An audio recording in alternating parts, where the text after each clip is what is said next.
Hello po sa inyong lahat mga ka-crypto. Ako po si Pinoy Crypto Trader at sa video na ito ay atin pong pag-uusapan ang prediction na naman dito ni Google Bard at saka si Bing. Ayan, pinagsama po ang dalawang AI na ito, Artificial Intelligence.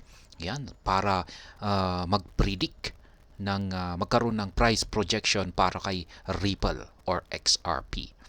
Ayan,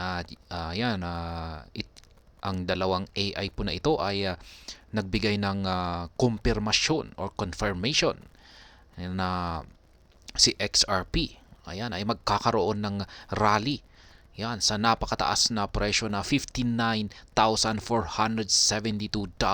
Ayan, napakataas po. At alam po natin na ngayon ay naglalaro yung market price ni Ripple sa ngayon sa 0.5. Yan, ganyan po katindi yung kung aangat ito sa ganito kataas na presyo, $59,472. Kaya yung mga nag-hold ngayon ay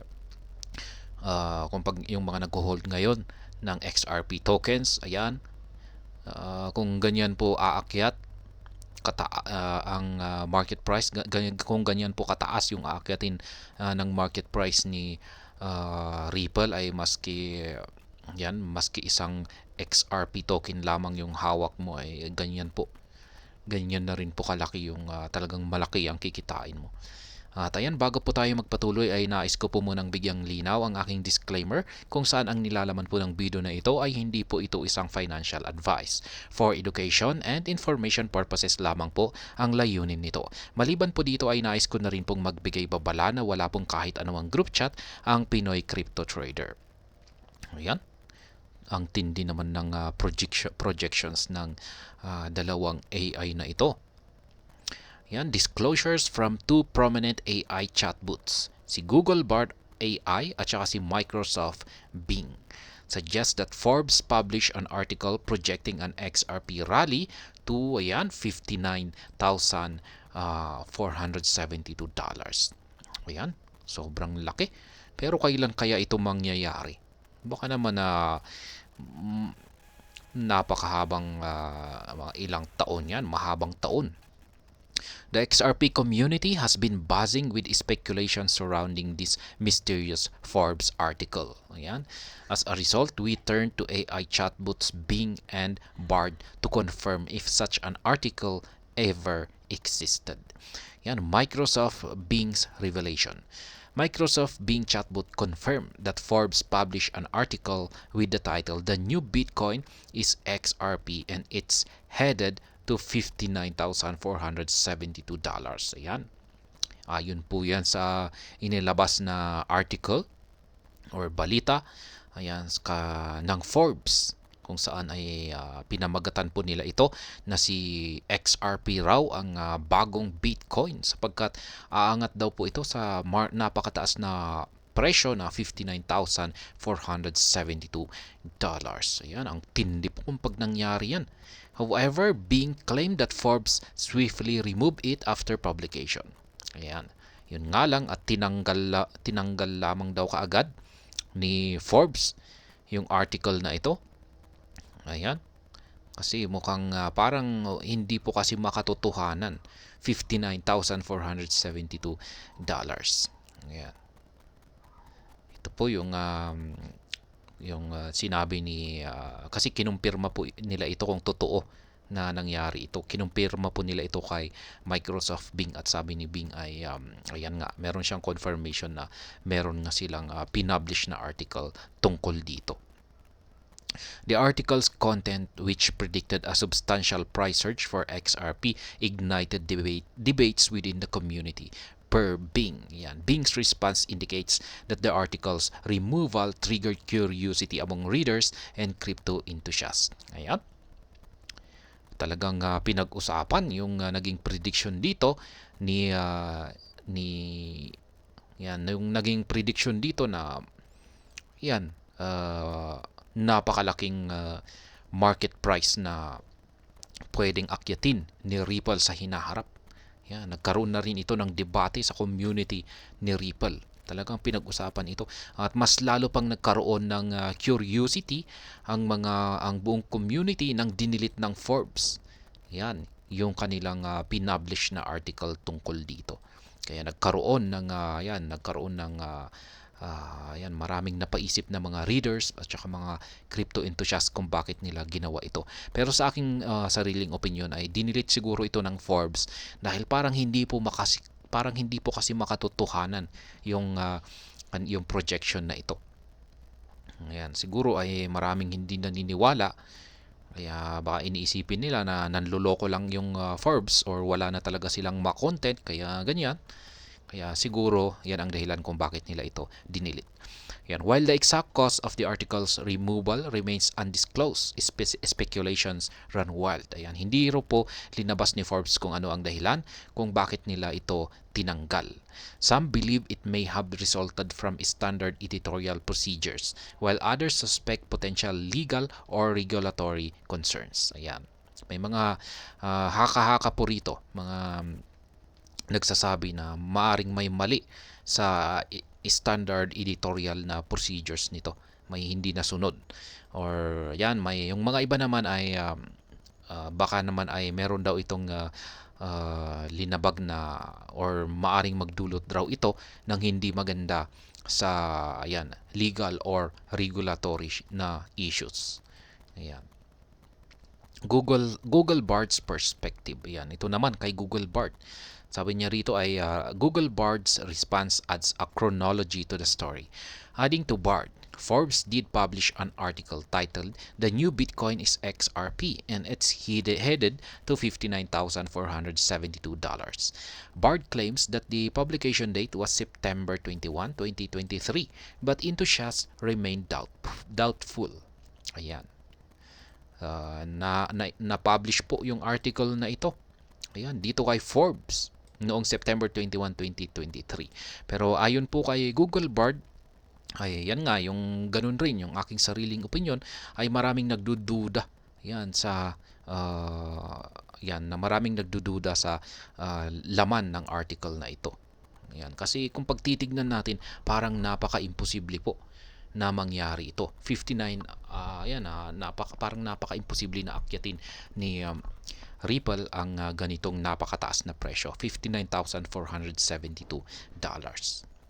Kaya yan daw po ang maaring isang dahilan kung bakit nila ito dinilit or tinanggal. Bart's account of the article's content is consistent with Bing's, highlighting the prediction of XRP's ascent to $59,472. The factors cited supporting this forecast includes the increased adoption of RippleNet, surging interest from institutional investors, and the bullish sentiment in the crypto market. Yan, ito raw po yung dahilan raw po kung bakit makakaakyat ang market price ni Ripple sa presyong 59,472 ay dulot po yan ng adoption, increased adoption ng RippleNet. Maliban dyan ay marami raw pong mga institutional investors ang magkaka-interest dito. Yan, bigla pong magkakaroon sila ng interest dito. At syempre, isama na rin natin ang bullish sentiment ng crypto market. Yan, yung mga pinagsama-samang mga factors na yan ang siyang magdudulot raw para magkaroon ng astronomical rally si Ripple patungo sa $59,472. Ayan, the removal of the article from Forbes website stirred intense speculation within the community. Opinions diverge on the reasons behind its disappearance. Ayan. Pero yung parang mas naging issue dito ay yung pag-delete ng Forbes website sa article na ito, sa balita na ito na kanilang inilabas. Ayan, some suspect it may have contained inaccurate or misleading information, while others suggest that it may have fallen short of Forbes' stringent editorial standards. Yan, may mga nagsasabi na maaring inaccurate daw yung laman nito or misleading information kaya nila tinanggal. Yan, yung iba naman ay maaring may mali sa editorial standards nito. Forbes remained tight-lipped on the issue. Notably, Forbes maintains a strict policy on paid content, and Bard's response revealed that a crypto investment firm sponsored the article in question. Ayan, tahimik lang daw po si Forbes. Hindi daw po siya naglalabas ng explanation kung bakit niya ito ginawa. Forbes bullish XRP outlook. Ayan, bakit nga ba bullish yung pananaw ni Forbes kay XRP? Interestingly, contributors on Forbes have consistently projected a bullish outlook on XRP. Ayan, yung mga contributors, ito po yung mga nagsusulat, mga content creators ng Forbes ay lahat po ng kanilang pinapublish na mga content dito kay Forbes ay yan, napaka-bullish po nila. Meron po silang bullish outlook kay XRP. In May, Forbes contributor Sam Lehman suggested that the US SEC has beaten more than it can chew, ayan, in its legal battle against Ripple and XRP. Ayan, si Sam Lehman, isa po siya sa mga may bullish outlook kay XRP, kung saan ay sinabi po niya na si US SEC ay ayan, has beaten more than it can chew. An official Forbes report from another contributor, Billy Bambro, called attention to the fact that XRP had outpaced Bitcoin on a 7-day candle. According to Bambro, XRP rode on the confidence of Ripple CEO Brad Garlinghouse. Yan, isa na rin po si Billy Bambro na contributor ng Forbes na may bullish na pananaw kay Ripple. However, it remains unclear if the latest report existed, as both Bard and Bing cite an unofficial news source, which in turn cites the AI chatbot, creating a loop. These chatbots only gather results from web searches, and their responses should not be taken as the ultimate truth. Ayan, totoo po yan. Yung mga AI chatbots ay nakakonect po ito sa mga internet. Kaya kung ano yung tinatanong natin sa kanila ay sila ang mismong gagawa sa pagre-research. At mabilis po silang mag-research. Yan, gamit ang mga search engine na rin. Diyan po nila kinukuha yung kanilang mga sagot. Yan, yun nga lang at talagang mabilis nila itong ginagawa kasi mga artificial intelligence ang mga yan. Regardless, seeing XRP hit $59,472 generates intrigue, but such a price forecast remains highly improbable. Ayan, napaka-imposible daw po na akyatin ni XRP ang ganito kataas na presyo. At the current price of $0.5085, XRP would need to rally by 11.6 million %. Ayan, to reach $59,462. Yan. Mula sa presyo daw po nito ngayon ni XRP na nasa $0.5085 ay kailangan po nitong umangat ng at least 11.6 million % para maabot lamang ang price projection dito na $59,462. Napakataas. Yan. Masasabi ko naman dito kung pag nangyari ito ay talagang sa tingin ko ay tama lang naman yung title niya na kung sakaling nangyari ito na umabot sa 59,472 ang market price ni Ripple ay siya na nga ang susunod or next na matatawag na ding Bitcoin. Yan. Baka i-replace pa niya si Bitcoin. Siya na ang mangunguna. Yan, siya na ang magiging king of all cryptocurrencies. Yan.